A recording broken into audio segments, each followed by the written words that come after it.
Good morning, everyone, and welcome to 60 Ideas in 60 Minutes. Today's event is brought to you by our presenting sponsor, Bank of America, along with our partner sponsors, Tanger Interiors and the Hart Group. We'd also like to thank our event sponsors, DeYoung Properties, Fans of the Restaurant Group, and Lead By. I'm Gordy Webster, publisher of the Business Journal, and it's my pleasure to welcome you to our 8th annual 60 Ideas in 60 Minutes. Thank you to all of you who registered and joined us today. We're especially grateful to have 6 outstanding community leaders with us, here live from the beautiful Tanger Interior showroom in Fresno, just off Palm and Knees. These 6 leaders represent some of the most successful companies in the Central Valley. Each will share 10 programs, philosophies, and initiatives from their own lives and organizations. Whether big or small, these ideas can be applied to any business or organization. Here's how today will work. Each speaker will have 7 minutes to present their best ideas. You'll also find them in the digital program that was emailed to you earlier this morning. Don't worry if you miss anything. The event is being recorded and will be shared with you afterwards. I encourage you to take notes on ideas that you'd like to put into practice or share with others. And if you have questions, please drop them in the chat box. Our managing editor, Gabriel Dillard, will lead the Q&A session after all 6 presentations. So now open your digital program and let's dive in. But before we begin, let's hear from our presenting sponsor, Bank of America's Market President, Mark Riley. Mark.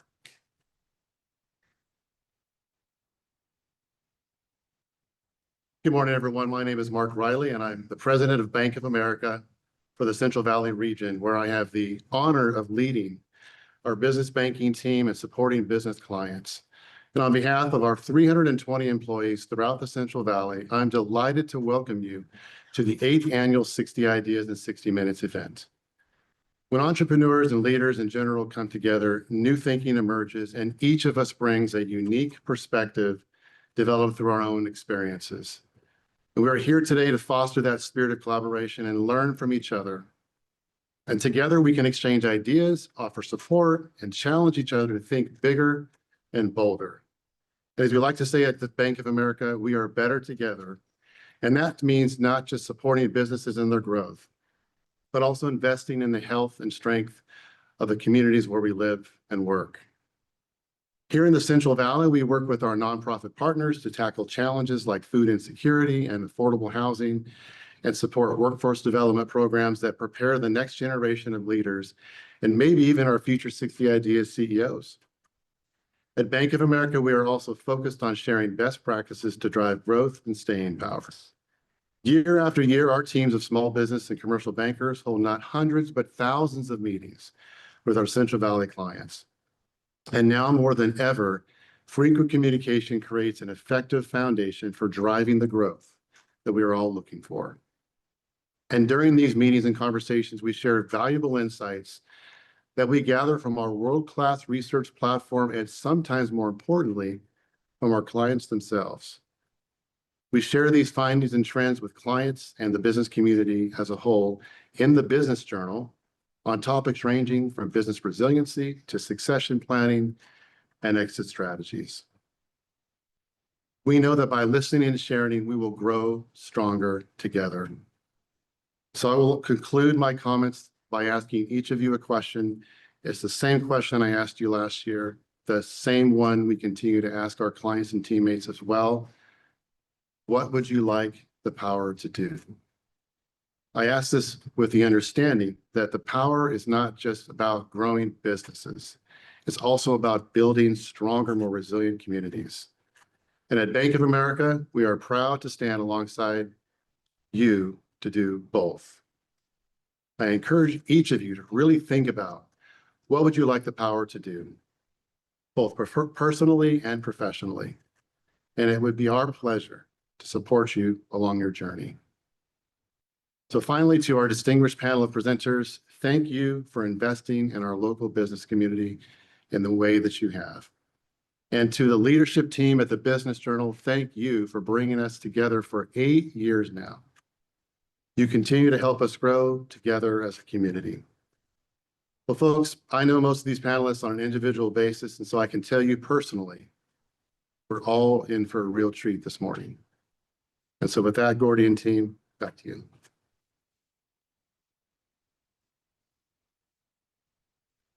Thank you, Mark, and thank you to Bank of America. We truly appreciate your continued partnership over the past 8 years with this event, an event we believe brings tremendous value to our business community.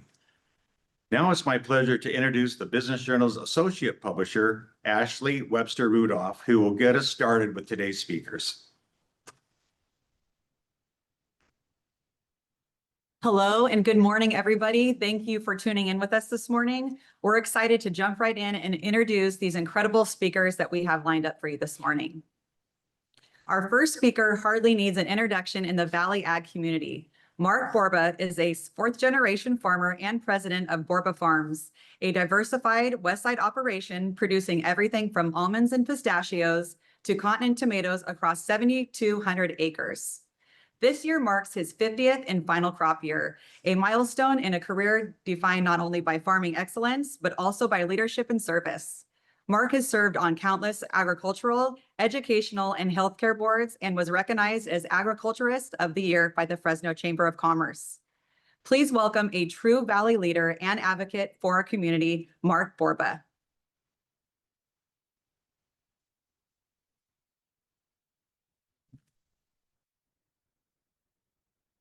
Thank you, Ashley. Powerful, actionable ideas to take your business to the next level and real strategies you can put into work immediately to drive growth and success. That's the purpose of today's event. My question is, what is success? And for each of us, it's likely quite different. Is it money? Is it recognition? Is it prestige? Or perhaps legacy? Well, to me, happiness is success. And you must first decide and define what makes you happy in your personal life, be it with your family or the community, and then in your business and career. But ultimately, you need to define what gives you purpose. Business ethics and personal integrity are also essential to success. Successful leaders establish and demand high standards of personal conduct and recruiting and later mentoring. Personal ethics are clearly emphasized. People learn by observing a leader's daily actions more so than from any writing or rhetoric. And there's no book or seminar or clever motto that will overcome a lack of personal integrity. As a very young man, I was provided with a simple litmus test by my parents. And they said, you should always think about how do you conduct yourself when you're sure that nobody is watching. Team building is critical also. That is, you need to surround yourself, hopefully, with people much smarter than you. No business runs as it was intentionally designed or intended. The question is, how does your leadership team react? How do they deal with unintended consequences? Too often, problems arise that were never on the business plan. The question is how will they work together to solve them? As a leader, you have to understand and admit that you don't know what you don't know. So use your leadership team, embrace their many talents and perspectives, learn to listen to them, and let them lead. It's funny how a leadership team will kill to make their solutions work. And you should take pride in their personal successes, in fact, more pride than when you have your own. You need to be bold and take risks. Elon Musk's first 3 space shuttles exploded, nearly bankrupting his company. And when he was asked, "Are your engineers taking excessive risks?" he quickly responded, "If things are not failing, you're not being innovative enough." He added, "We learn from our mistakes." And then he chuckled and said, "But it's good to remember that we can learn from others' mistakes first." We've all heard this famous quote, but it bears repeating here. And that is, the only regrets you'll have in life are not from your failures, but from those opportunities you didn't take. So you need to be bold.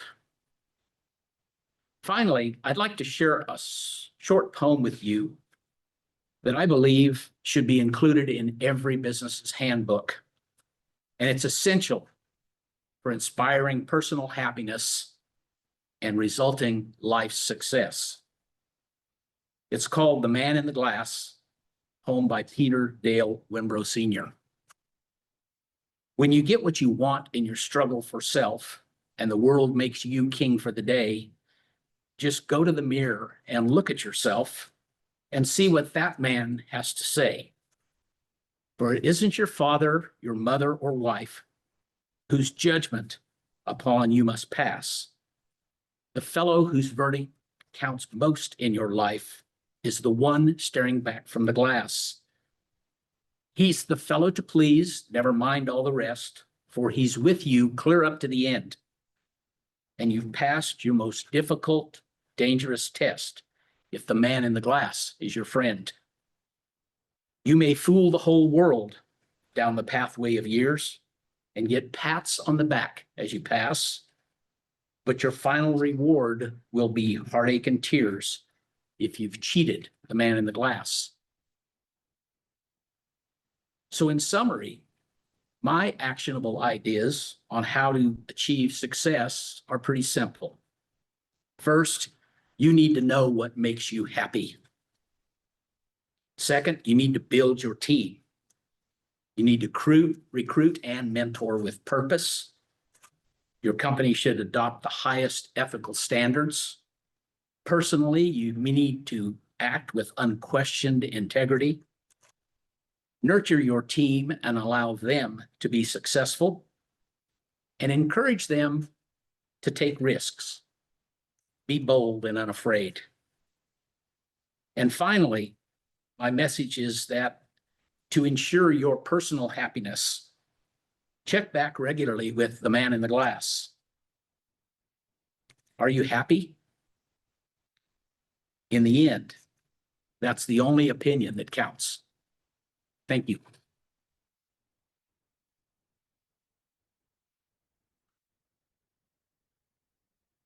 Thank you, Mark. Those were wonderful and very powerful to hear.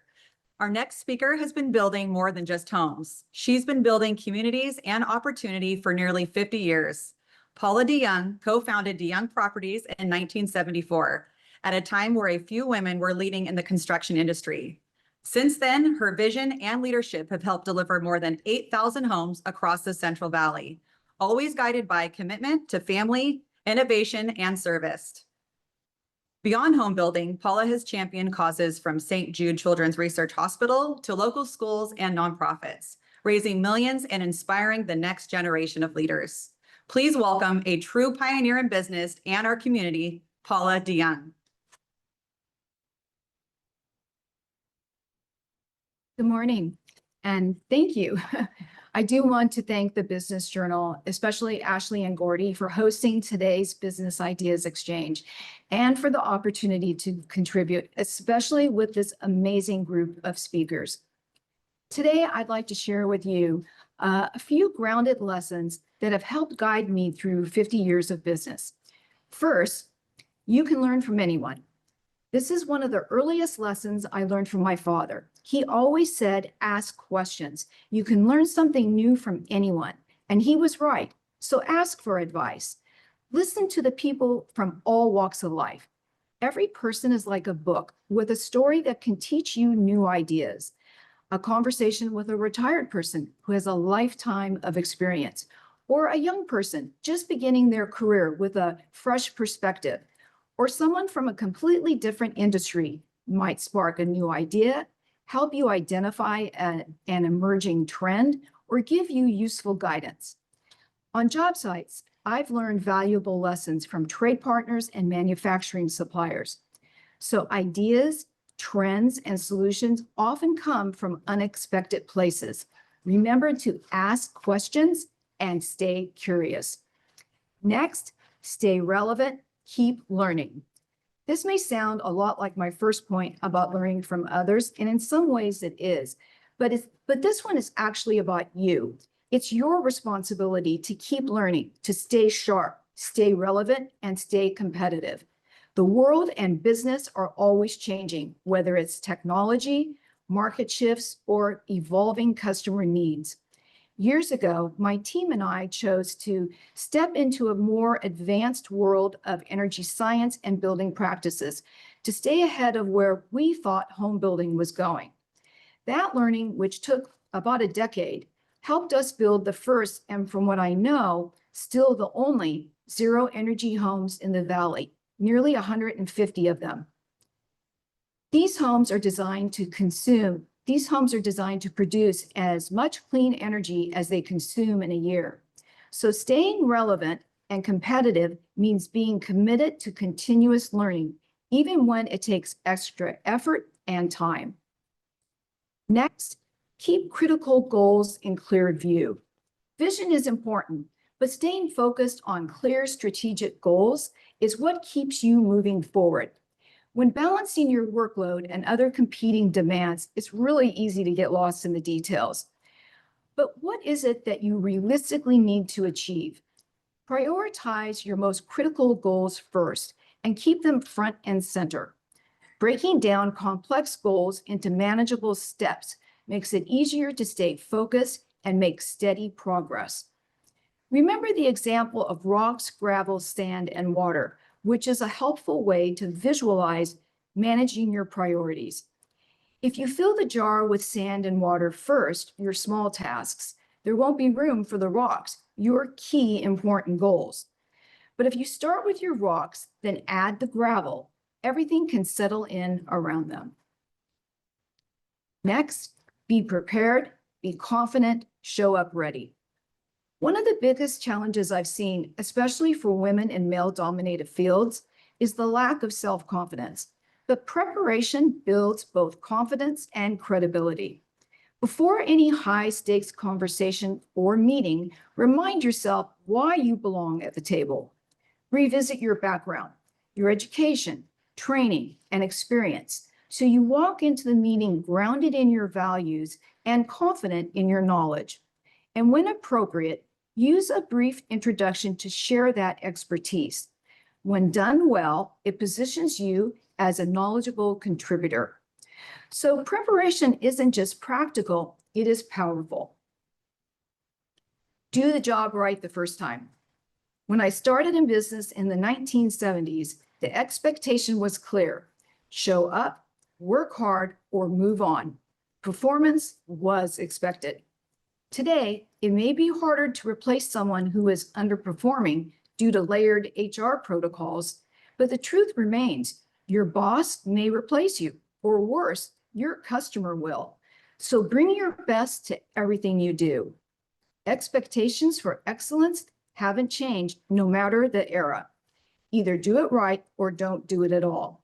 Because in business, consistent high performance is what sets you apart.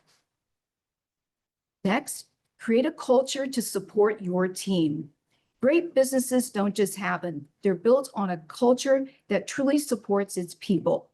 As a leader, invite everyone to the table when setting goals, solving problems, or making plans, even the person who might seem skeptical or negative. By doing so, you foster their buy-in and show them they're heard and valued. This kind of inclusion builds trust. So create an environment where every team member feels supported, and watch talented people step up and do their best work. Persistence is a long game. This might sound like don't take no as a negative, but it's actually deeper than that. It's about choosing to press forward when progress is slow and the outcome is uncertain. Success doesn't favor the most naturally talented or the brightest. It favors those who are prepared for the long game through obstacles, setbacks, and long stretches of hard work. Persistence builds momentum. It turns effort into experience and struggle into strength. So in conclusion, you may have heard some of these ideas before, and you may already know them, but sometimes it's just good to have a reminder. And I hope these ideas are helpful while I hope these ideas are helpful to you, I've especially written them with my grandchildren in mind as something they can carry forward to build a meaningful life. Thank you for listening and allowing me to share my journey.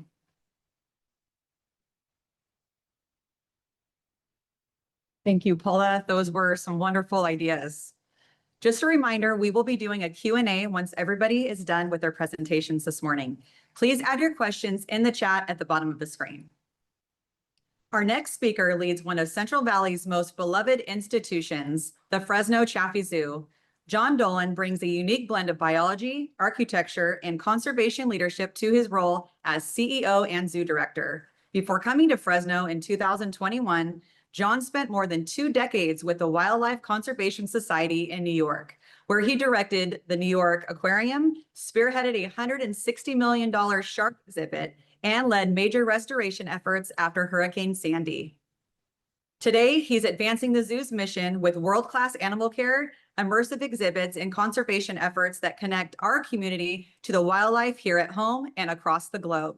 Please welcome John Forrest Dolan. Good morning, and thank you, Ashley. Thank you to the Business Journal. Thank you to the Bank of America, and thank you to the sponsors of today's event. I think it's only right that I start out my presentation with a confession. I think I failed at what we're supposed to do. And that is, you know the title of this presentation, it's 60 ideas in 60 minutes. There's 6 of us, that's 10 ideas in 10 minutes. We're supposed to give 2 or 3 here today.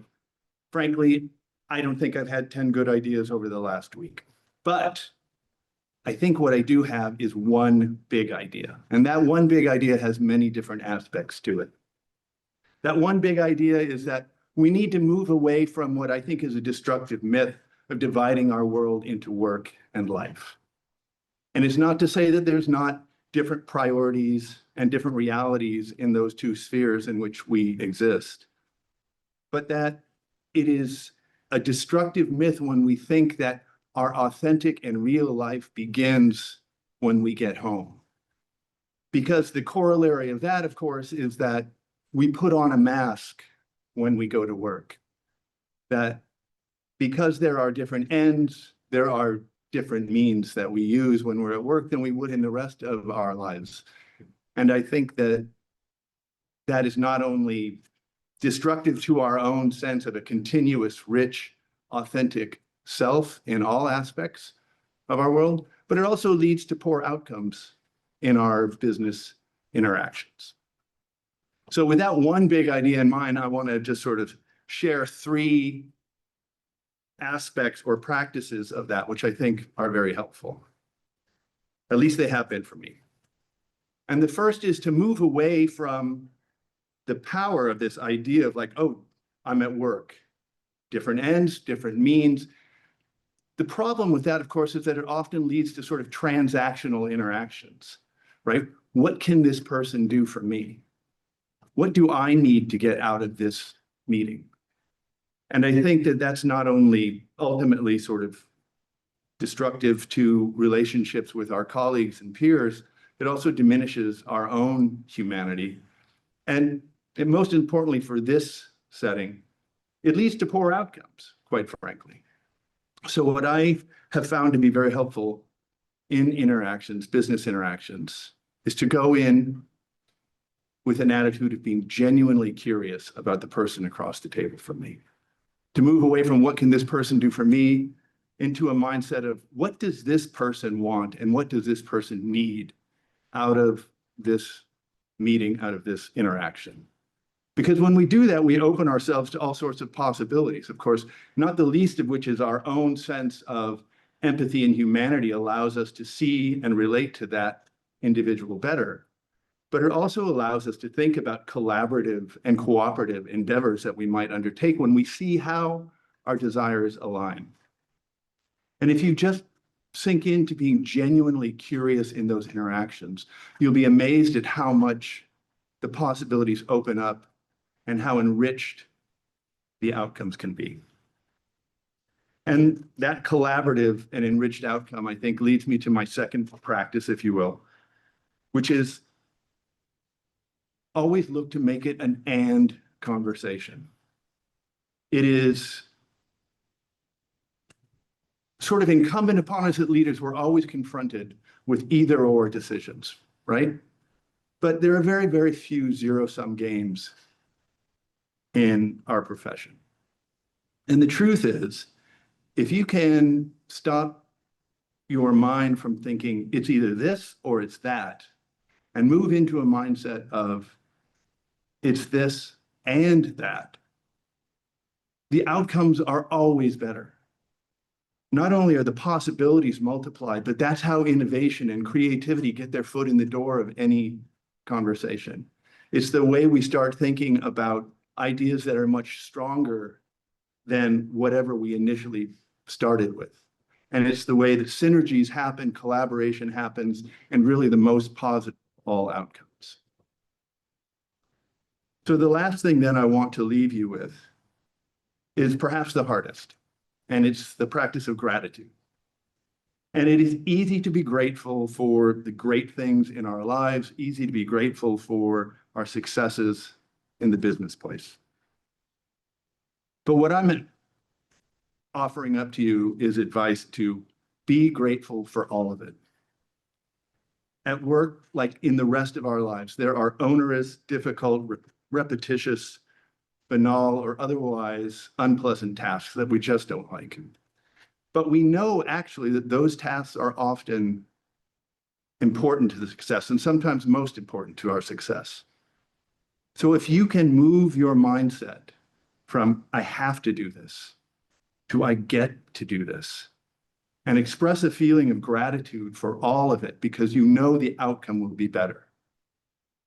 Your outcome will be better too. Your rich, value-laden, continuous life in all aspects will be better. So thank you.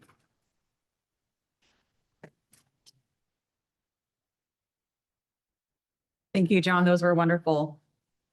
Our next speaker has been shaping the way the Central Valley dines for more than 45 years.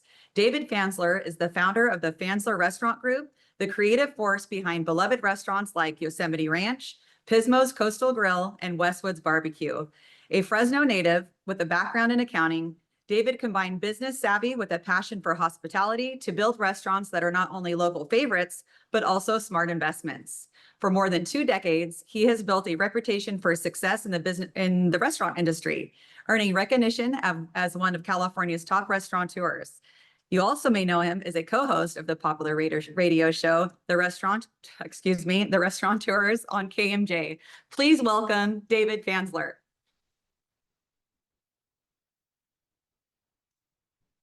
Thank you, Ashley. So my concept on talking today is about creative thinking. And I wanted to go there because in the restaurant business, you know, there's such a need for fresh ideas all the time and so much problem solving constantly going on. I found through my career that I really kind of had to keep my brain in check and healthy and active to be able to survive and thrive.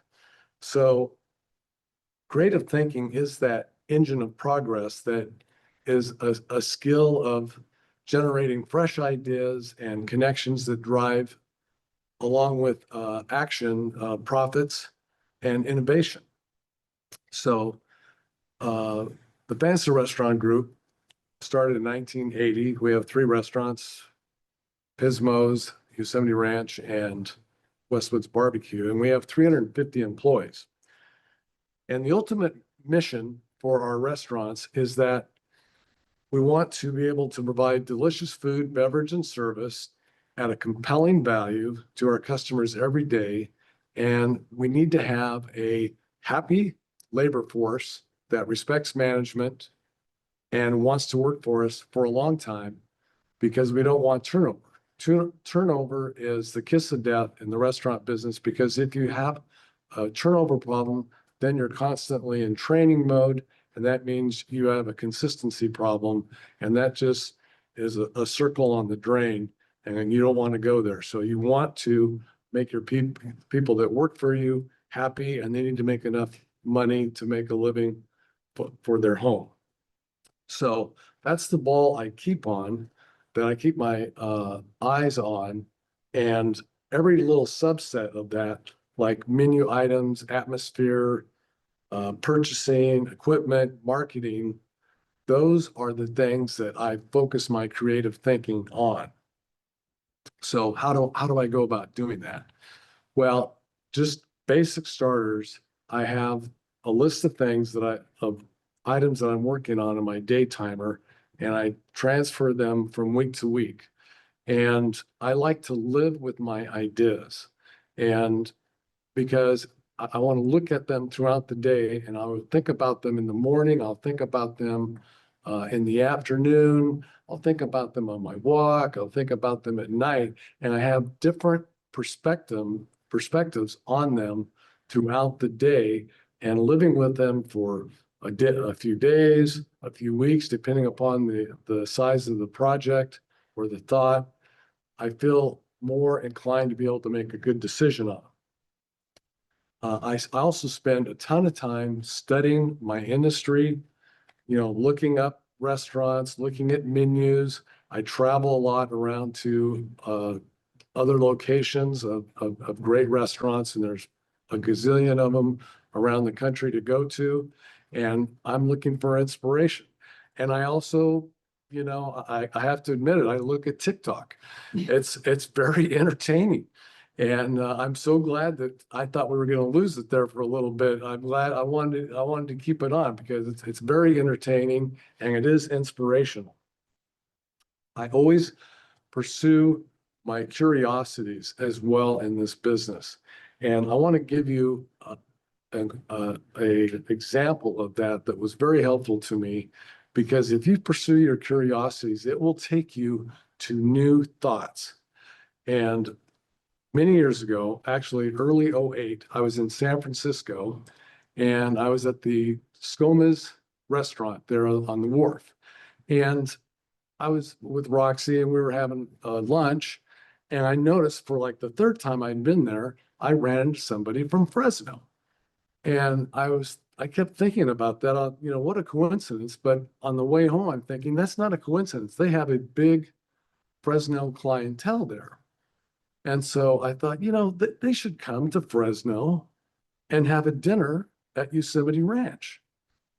And so I wrote the chef a letter. I got online, found him. I wrote the chef a letter and said, hey, I think you should come to Fresno and do a Skoma's dinner at Yosemite Ranch. Didn't hear from them for a few weeks. And then they said, sure, we're going to do that.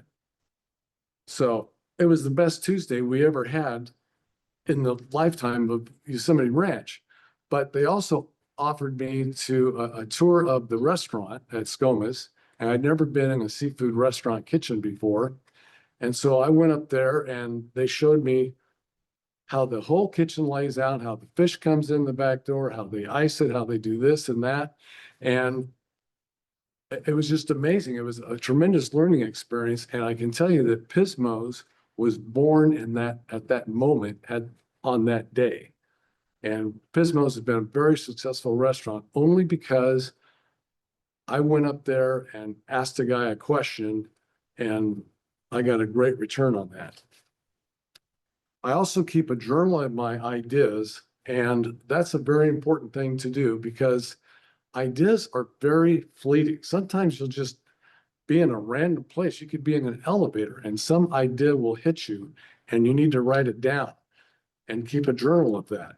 Sometimes I will wake up in the middle of the night and I will grab my phone and send myself a text of what I was just thinking about, because I want to put it in my journal. And that gives you a storehouse of breakthroughs that you can use in the future.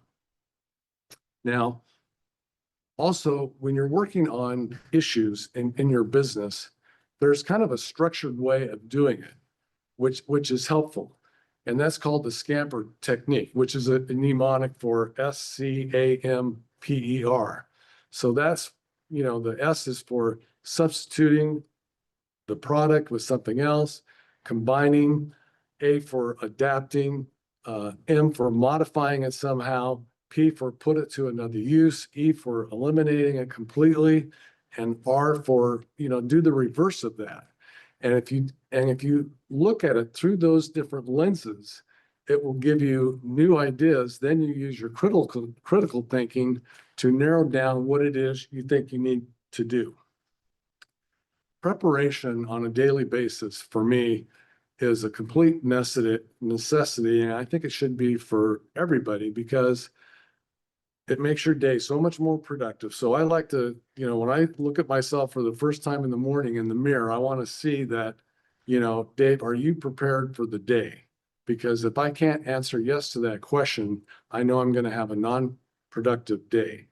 And if you can say yes, you probably had a better night's sleep as well, because you're totally prepared and you put your minds at ease and you have calm, and then that will allow new ideas to come into your head as well.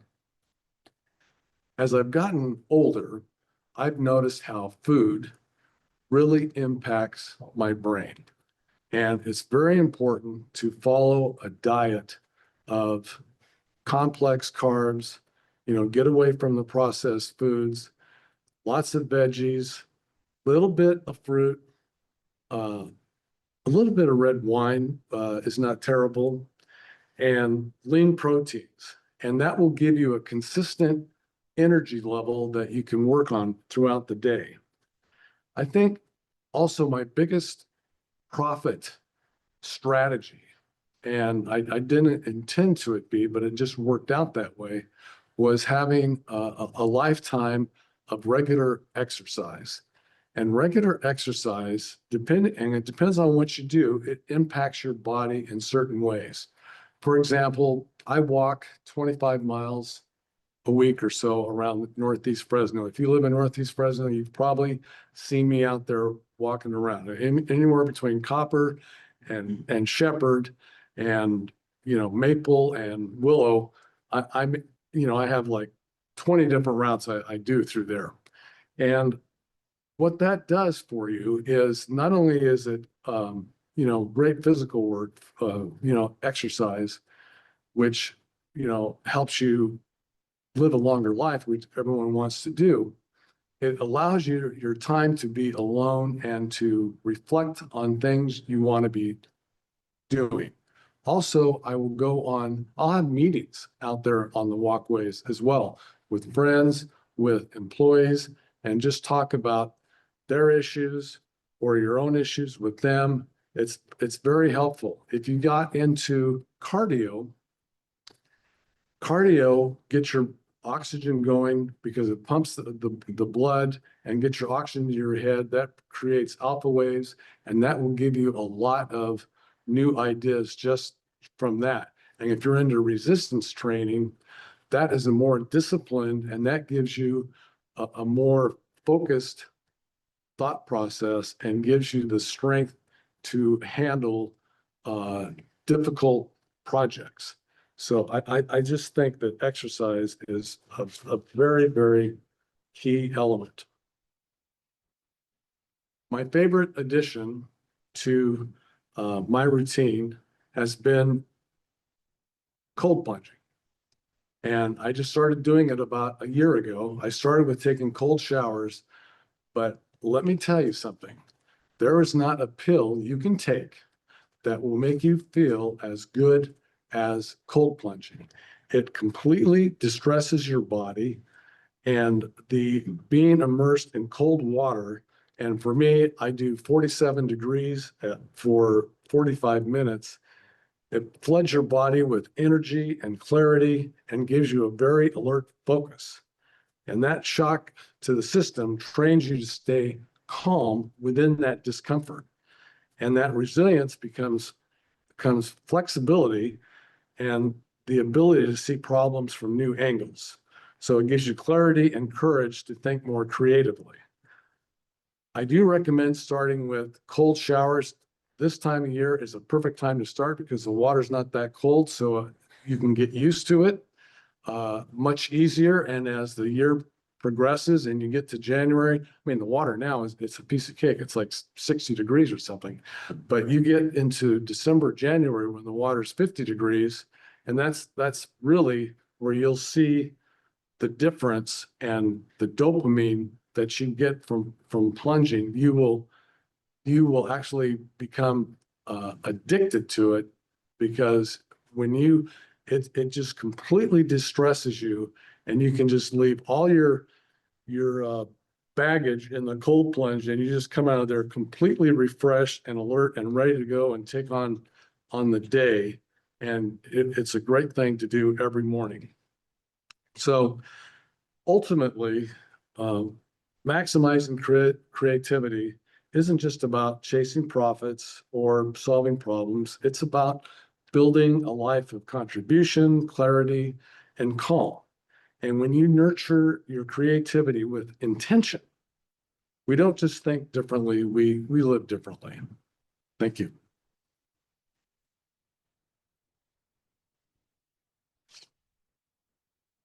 Thank you very much, Dave. Loved hearing the video or the message regarding how Pismo's was born. That's one of my favorite restaurants. If you guys have been there and you have not ordered the crab cocktail, you have to next time you go. It's just wonderful.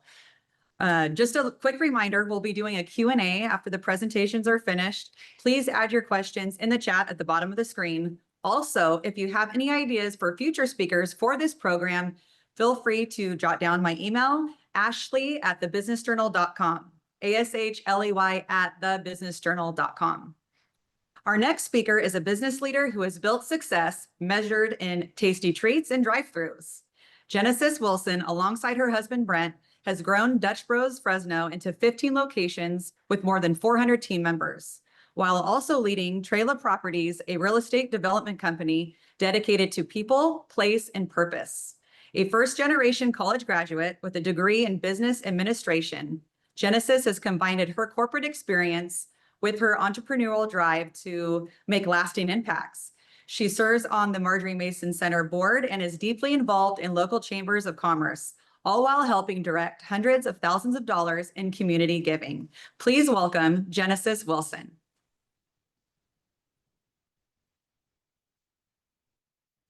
Good morning. Thank you, Ashley and Gordy and the Business Journal for including me amongst these amazing leaders. When my husband Brent and I first came to Fresno, we were reintroducing a brand virtually unknown here. We did not have the name recognition some of the larger brands rely on. So from the very beginning, we made a deliberate choice to dive headfirst into the community. For us, community involvement is not just a line item on a budget, it is a vital part of our business.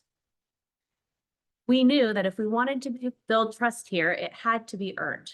That meant showing up, not just writing checks. Our strategy focused on getting involved at every level, volunteering our time, supporting local causes, taking our trucks out to community events, and building relationships with those who make our community what it is. From organizing Thanksgiving and Christmas donation campaigns to hosting skate and kickball events for our employees and their families, we found that when you give generously, the community gives back tenfold. At the center of everything we do are our core values. These values are the foundations for the decisions that we make and how we operate day to day. One of the values that has helped shape my own leadership journey is service. No matter how big or small something may seem to you, it can mean a lot to someone else. As leaders, we have the ability to do the job. So we lead by example and are always open to grow and learn. Sometimes that means hopping into a dumpster and helping push down the trash. But when your team sees that you're willing to do the work alongside them It helps create a culture of mutual respect and shared purpose. Another value that helps define our success is direct with respect. At Dutch Bros Fresno, we believe that honesty delivered with care builds strong relationships both internally and externally. We continue to work hard to foster an environment where everyone feels empowered to speak openly, knowing that constructive feedback is given to help you grow, not tear you down. Also, really important to us is giving positive recognition when due. This culture of transparency and fairness has led to incredible loyalty. We have many employees who have been with us 5 years, 10 years, and even longer, which in today's job market is something that we are deeply proud of. For us, business success is not just about serving great coffee. It is about serving people, our employees, our customers, our community. By staying rooted in our values, leading by example, and investing in the community that supports us, we have been able to make our business part of what makes the Central Valley special. To my fellow leaders, my challenge to you is this: lead in a way that reflects the values you want your organization to stand for. Get involved, serve alongside your team, communicate openly, appreciate and give recognition when due. And never underestimate the power of showing up for your community or your team. Because when you do, you build something far greater than a business. You build a legacy. Thank you so much. Genesis, thank you so much. And thank you for all that you and your husband do for our community. Any nonprofit event that I go to, whether it's in the morning or afternoon, Dutch Bros is always there. They do so much. As we're approaching our last speaker, just a reminder, we will be doing a Q&A once everybody is done with their presentations. Please add your questions in the chat now so we can get to those in just a few minutes. Our next speaker has spent more than 25 years shaping healthcare in the Central Valley.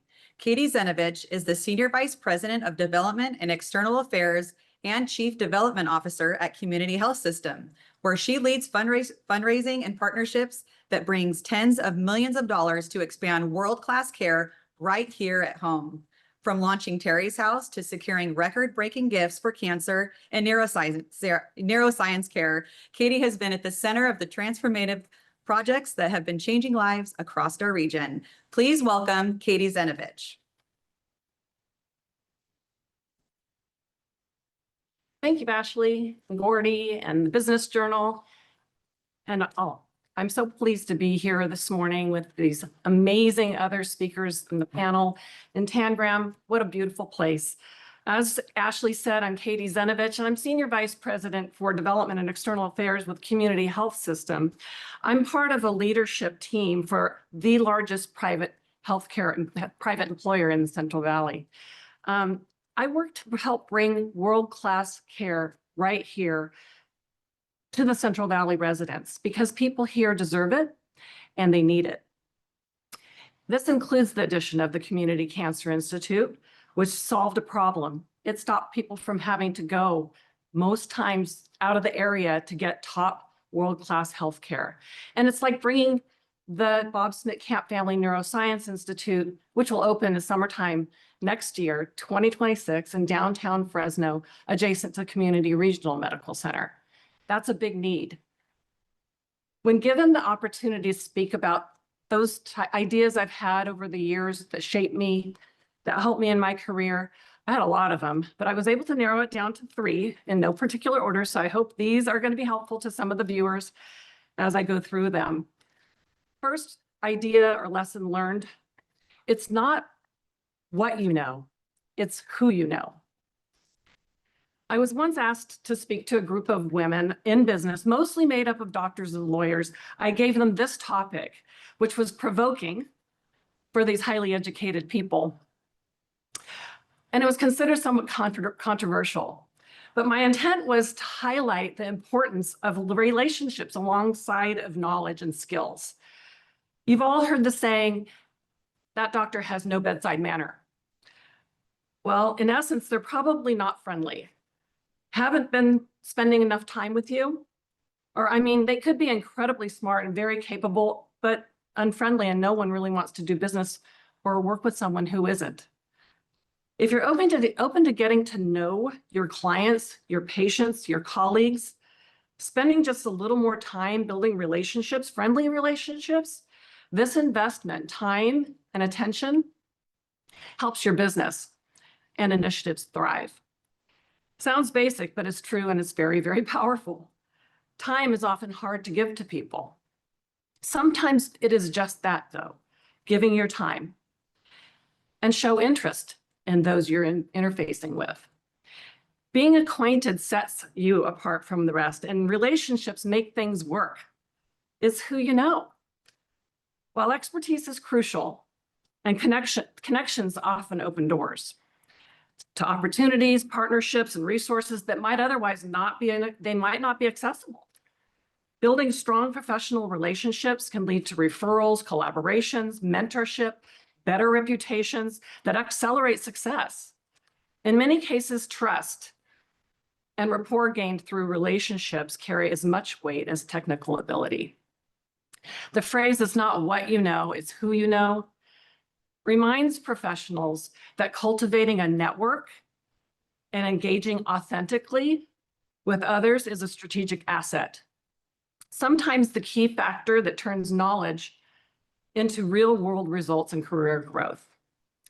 Second lesson I would give you, idea. Be genuine, be yourself. As a professional fundraiser, and as a leader in any business, being genuine is essential because being real builds trust, the foundation of any lasting relationship. People give not only to causes, but because of people who represent them, and they can tell when someone's sincere versus scripted. When you give a little piece of yourself in the conversations, and when you communicate genuine passion, integrity, and confidence in your mission, when you truly believe in the project or program, it inspires others to connect with it in a much deeper way and even invest in it. Authenticity and truly being yourself also fosters transparency and making conversations feel like friendships and partnerships rather than transactions. People join you and your organization in the long run.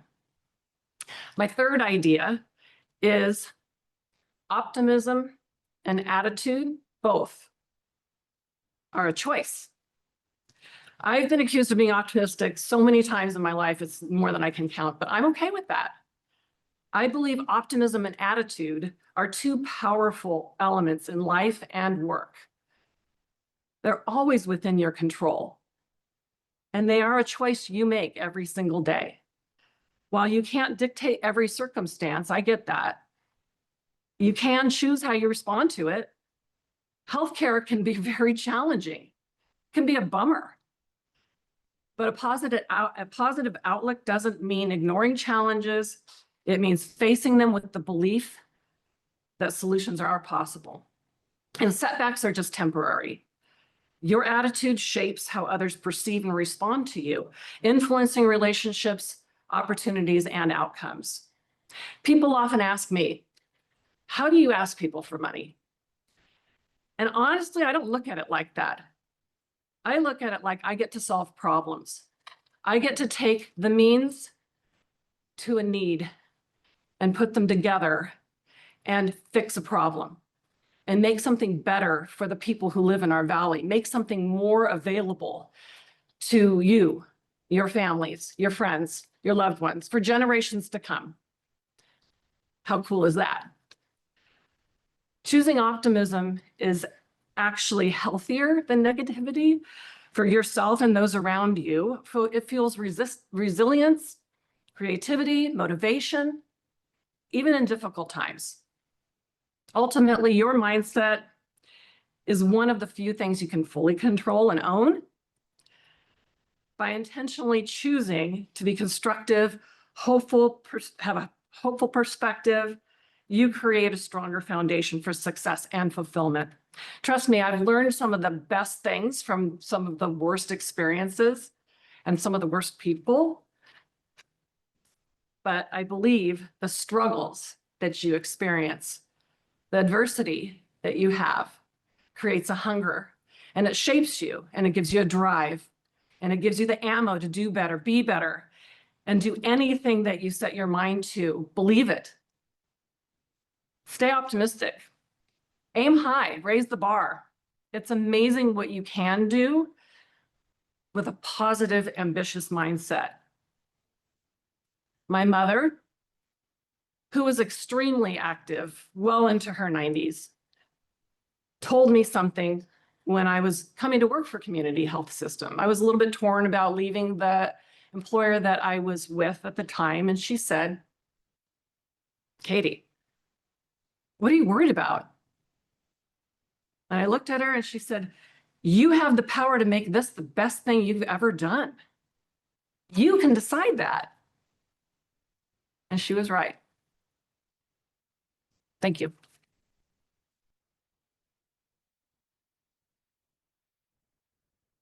I love that. Thank you, Katie. Thank you for all that you do here in the Central Valley for their healthcare. So right now, we are going to be starting our Q&A.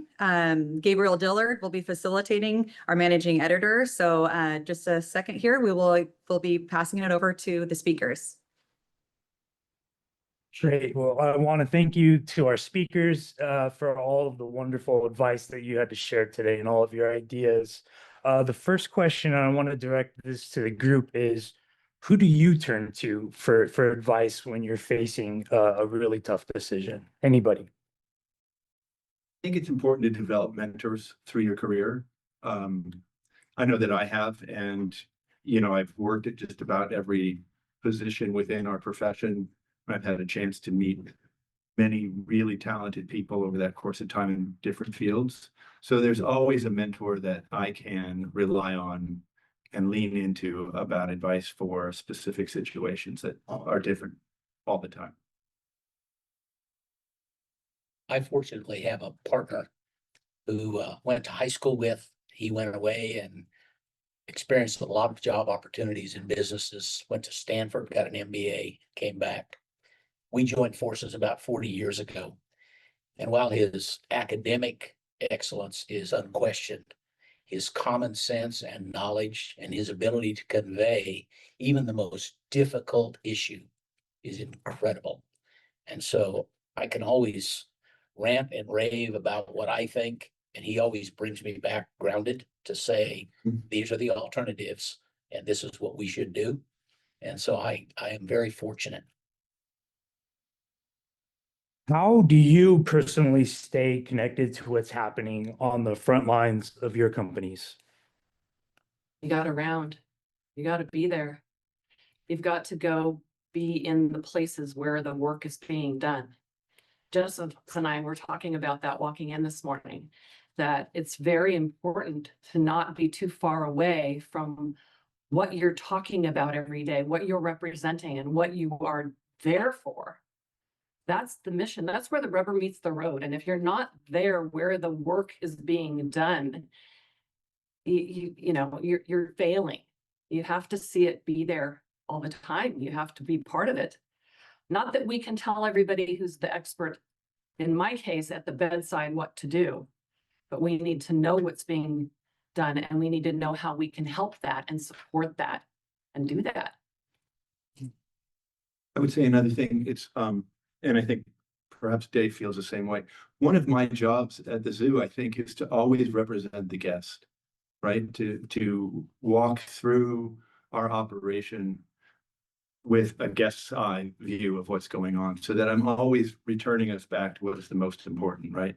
Our relationships with the people who are coming, giving us their time and their money. And are we delivering on what we promised that we will? And the only way to do that, I think, is to be able to put yourself in that mindset. I think for us, we have so many locations as well that we really invest in mentoring and investing in our leadership teams and making sure, because they can be there every single day. I can't hit 15 locations even in a week. So really knowing that they have that eye, that they are looking for what the customers are looking for, and trusting them and building them up. For us, it's really about having an open door policy and a lot of communication with our team that is on the front line. working with customers. And the other thing that we do is we survey our customers quite a bit, and we're always talking with them so that we have a good pulse of what's happening. But most importantly, keeping an open door policy on communication. When I'm in my restaurants, it's important to watch people's faces in the restaurant. And when people look at me and smile at me, that's when I'll go up and talk to them because I want to hear their feedback on how they're feeling. I don't want to like work the room by, I'm going down a row of tables. I want them to, be open to me and you have to stay approachable so that they feel comfortable about telling you everything, maybe more than you care to even know. I mean, you want to hear it, you want to hear it all. And I think that's where you gotta be.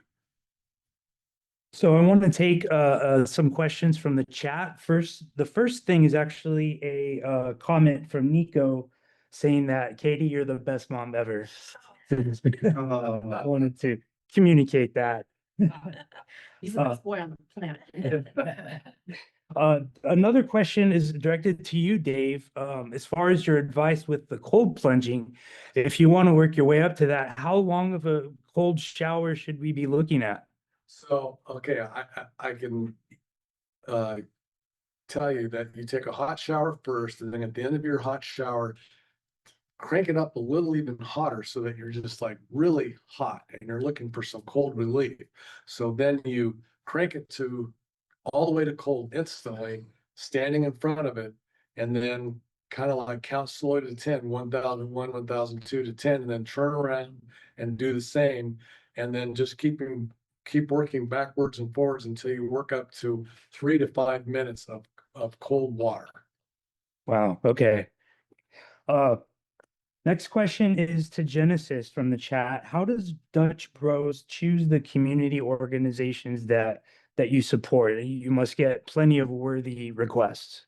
Yes, we really have so many worthy causes in Fresno and the Central Valley. For us, we establish what's important for us, and it is children for both me and myself and my husband. So most of the organizations that we are donating and giving back to have to do with children. Another question from the chat directed to you, Paula. Do you have any advice for succession when it comes to a multi-generational family business? Well, I think for us, it's a matter of work sort of follows home with you on a natural basis. And so the children kind of hear things growing up and we involve them in an early age. In fact, my little 3-year-old grandchild was at work with us yesterday. So we sort of involve them at an early age. We talk with them quite a bit about what we do and how passionate we are, how much we enjoy what we do, helping families in the Central Valley with housing. And then cultivating your children in their educational experience and their training, and then learning to work with the knowledgeable experts that advise us on how to make a succession plan of a positive experience. Thank you. This is also a question from the chat, and one I was curious about is what is a book, a podcast, a piece of advice, or even a poem? I think we were all taken with The Man in the Glass. There were questions about, people in the chat wanted to know what it was. What inspires you guys? I like books that stimulate creativity. So I just started a new book called Imaginable by Jane McGonigal, and it's about how to see into the future, how to kind of find emerging trends. I find it creative and I enjoy those types of reading materials. I think it's always really good to check out perspectives that you don't typically run across, right? To actually actively seek those out. And it's not a book or a podcast, but I follow a website, a blog very regularly called Marginal Revolution, which is all about economics and economic analysis of not just finance, but social trends, et cetera. And that's so far out of my natural way of looking at the world that I find it's really great in opening up my sort of thinking processes and taking in different perspectives and sort of enlarging the field that or the lens that I'm looking at anything through. And it's been very helpful for me in terms of trying to assess and analyze certain trends in our profession. Mark, we have a question for you. What affirmations do you say to yourself to make sure you are happy with the man in the glass? Just make sure that what you're doing is true to your likes. Don't live for other people. And make sure that you're not trying to appeal to outside. It really is an internal drive and an internal assessment of who you are and what you want to be. And most importantly, put family first. Don't let business and career infringe on what you can build with your family. It was mentioned at the beginning that this is your 50th and final crop year. Hoping you might tell us a little bit about maybe your first crop year, your worst crop year, or your best crop year. What have you learned in that amazing career? Well, at 74, my memory is not really good, but I can tell you that I came out of school in 1974 and began farming on the west side with my brother, and we farmed together for many, many years into the early 2000s. And we had a wonderful relationship, never had a crossword or a fight. We disagree sometimes, but would always resolve it. Farming is a risky business. It's capital intensive and you're dependent on things out of your control. And so every morning when you get up, you have to decide how you're going to deal with yet another new issue. And that's why surrounding yourself with capable people helps you deal with that. The worst year is this year because it's my last. I'm sorry to not be able to continue on, but I decided it was time to slow down, maybe smell the roses a little bit. None of our family wants to continue on in the agricultural business, and I'm pleased that they were able to go out and explore and find what they found to be happiness. And so in that, I will enjoy my 4 grandchildren, and that will be the last crop that we'll harvest, and we'll sure enjoy. The most important crop. Absolutely. Yeah. What's one thing that you might have changed about your leadership style in response to working with younger generations in the workforce? I think that I'll answer that with more flexibility. And that might be in the way they would prefer to work, whether it be work from home or do some things remotely. I also think that we have a very open forum available for innovation and input and suggestions and listening. And I know Paula said a little bit about that too. You really do need to allow for people to ask questions and really take those questions and or the input and have that shape your way of going about things in the future, because the younger generation is our future, and they're going to be your consumer or perhaps leader. So we need to pay great attention to the input that we receive, listen carefully, and be able to be flexible and adjust so that that population has a say as part of the at the table and really does shape the way that we function. Another question for you, Katie. What tips might you have for effective networking? You told the story about it's not what you know, but who you know, and that seemed a controversial subject for some people. What advice do you have? Yes, it's sometimes difficult when meeting someone for the first time for some folks to strike up a conversation and know what to say rather than hello, how are you? And we go fine, and then that's it, right?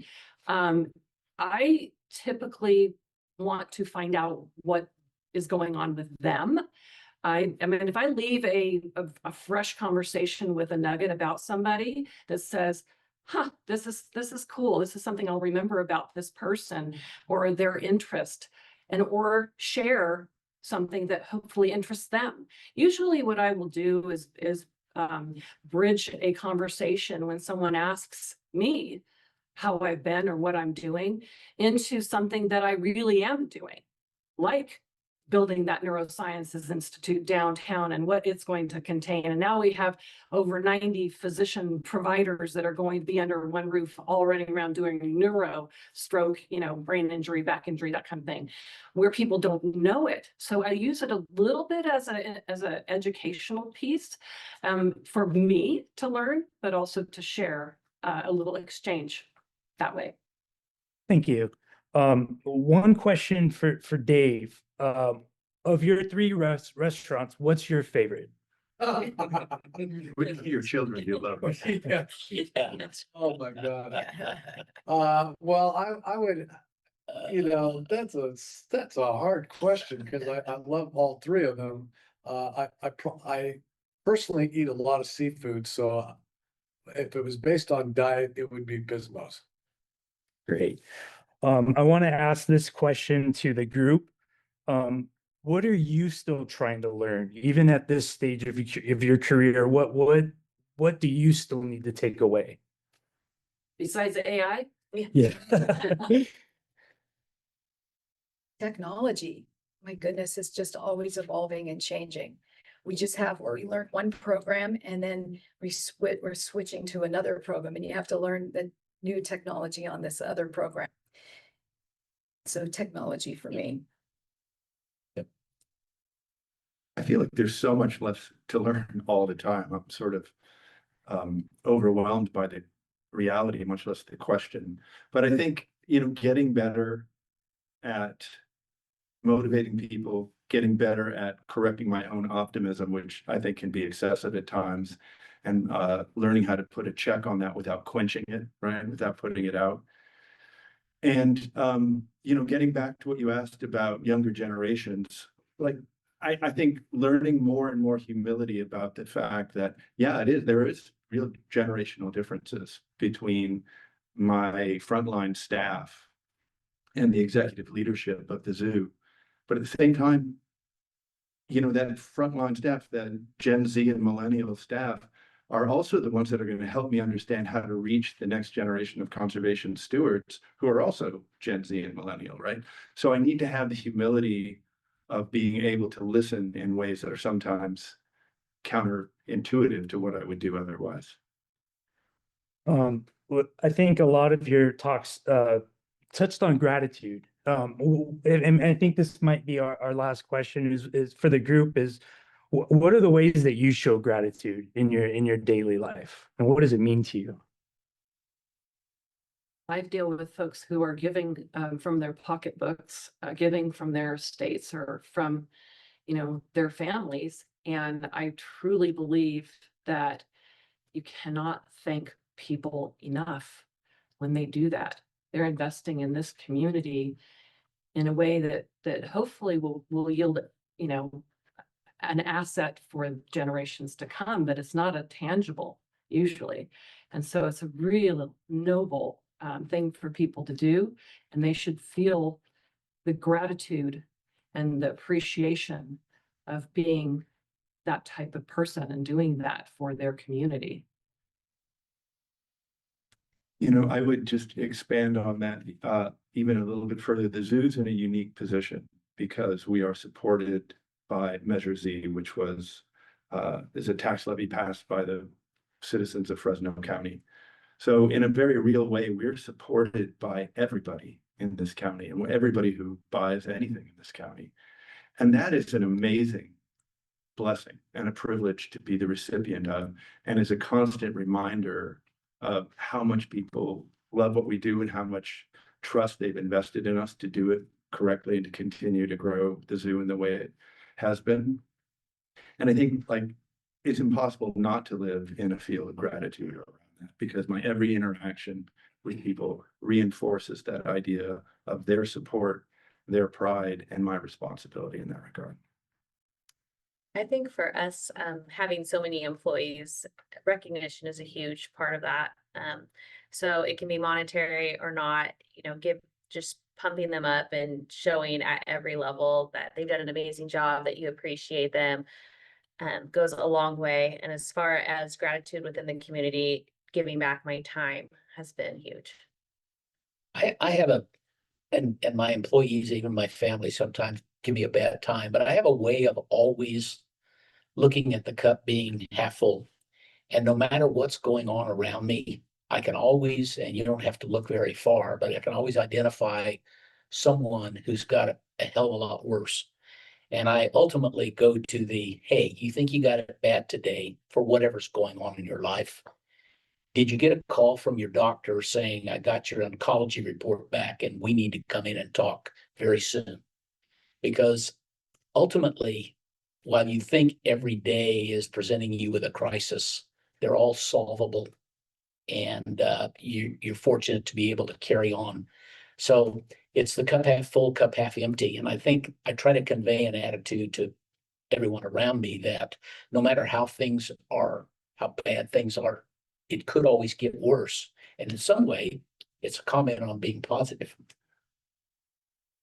For us as a family business, we have been supported by our community for over 50 years. And so we really do try to support our customers long after the close of escrow.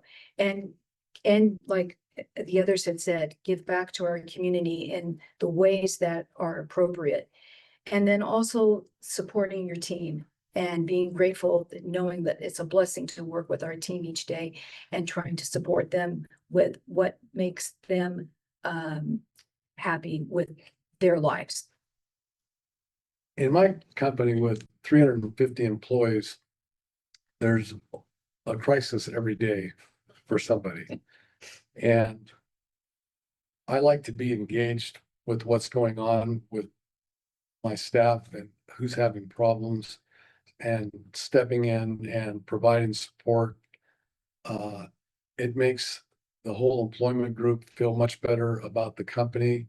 A lot of these people that work for us, they don't have the ability to solve their own problems and they need help.